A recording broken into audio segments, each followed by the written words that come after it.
For Crema Media's Polity, I'm Sane Dhlamini. Researcher and analyst Professor Raymond Suttner joins me to discuss crime and policing. Welcome, Professor. Thank you.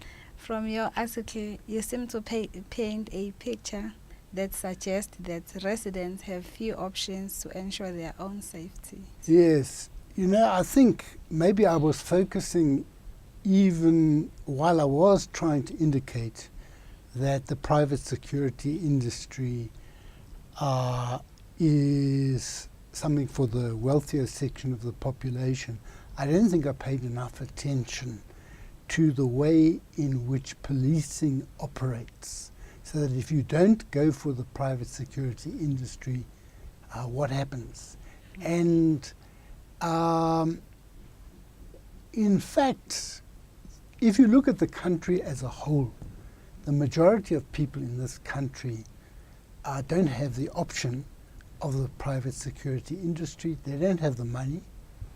But they also live very often in areas where policing is not as dense as it is in places like Sane or Parkview or Bedfordview and places like this. Policing varies even within these cities.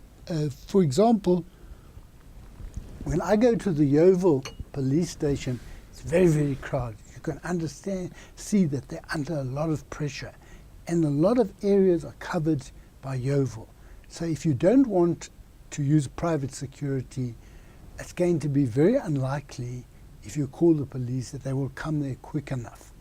But if you live in a township or an informal settlement or some rural areas, it would be interesting to know the distribution of police stations and police resources. Now, when I was an academic under apartheid, I looked at the statistics, and it appeared that the allocation of police stations was overwhelmingly in the white areas, as they then were. And if you were in an African area or colored Indian area, you actually didn't have police nearby you. Now, you may have police in a place, but for police to function, it's not just a question of attitude, whether they corrupt and all of this. Very many police stations don't have functioning vehicles. They don't have adequate computer maintenance or computer functioning. So there's a whole lot of resources that are needed for police to function adequately. Now, the private security industry is for the wealthier section of the population, but let us say you're wealthy and you are in somewhere in Limpopo province, in the rural areas, you're not really going to be able to get a private security company nearby to you. So there are a lot of problems with it. But the issue that I was wanting to highlight is the way in which the private security companies operate. In order to be effective, they locate themselves in an area, they get to know everything about the area and the people in the area. Now, that is how you know what are the dangers, and supposedly you're supposed to be able to protect people from it. But once you get that information into your mind, that information could be used for other purposes. Now, we know that people who are employed by these companies are paid very low rates, 2,000 rands or less, or somewhere around that a month.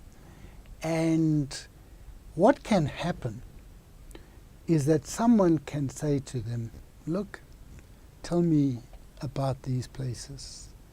And the same person who has got information to protect you can part with that information in order to facilitate a robbery, or in terms of political things, an assassination or an attack on one's home, or all of that. Now, all I'm saying, and this relates to the minister's reluctance to have foreign-owned companies here, there is good reason for that opposition, in the sense that it does mean that foreign-owned companies have intelligence about everyone within the area, every house within the area where they operate.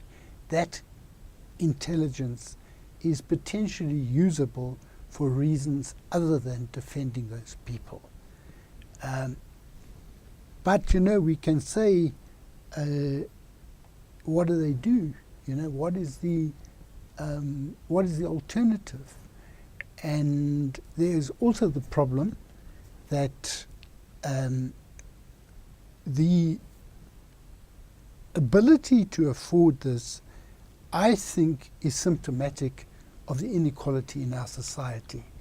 The people who are perceived as dangers in these areas are almost invariably black people. People on foot, or you get SMSs about 4 Bravo males traveling in a car, etc., etc. And I think we have no reason to say to people who afford private security that they should drop it, because the alternative isn't there. The police are not adequately present to prevent these robberies. You don't have civic policing, which is of an adequate thing. So that is the problem that we face. Yeah, with your last statement, surely we cannot blame those who can afford to seek help, maybe from the private security. No, you can't blame them. I think that the private security, for those who can afford it, the private security fills a gap. It fills a gap, but at the same time, it creates a situation of a fortress.